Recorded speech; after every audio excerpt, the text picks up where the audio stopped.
Hi. On the 26th of May, it's Imi's birthday, 100 years and one. By the way, I'm a few days after, but about half the age.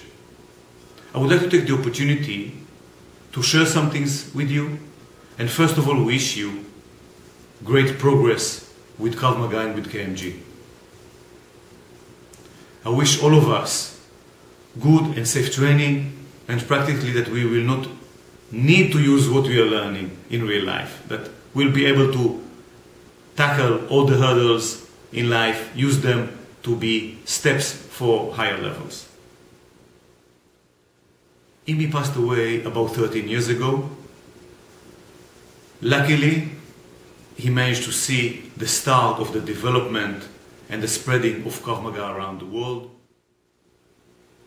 And of course, it has been great for us to be able to progress such a wonderful system in all continents. In the new era of Krav Maga, I started spreading it in Sweden. It was 1994. In 1996, we had the first instructor course there, 15 years ago. And since then, we have Krav Maga in all Europe. And naturally, in all other continents, we have been pushing it.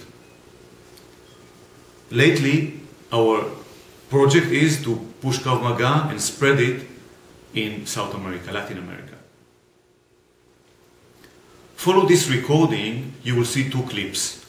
One, myself with Tommy Bloom, and the other with Alberto Diomedi from Argentina.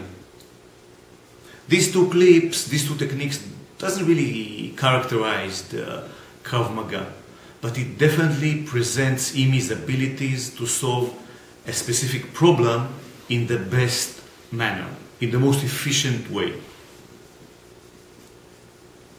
In these two techniques, the counterattack is a bit late, but the controlling is being emphasized, the controlling of the weapon or the opponent's hands, and then the counterattack comes. These are the most efficient solutions for that problems. Overall, Imi had great talent, and that's what he gave us. That's what he left us. I wish you all the best and be safe. Ciao.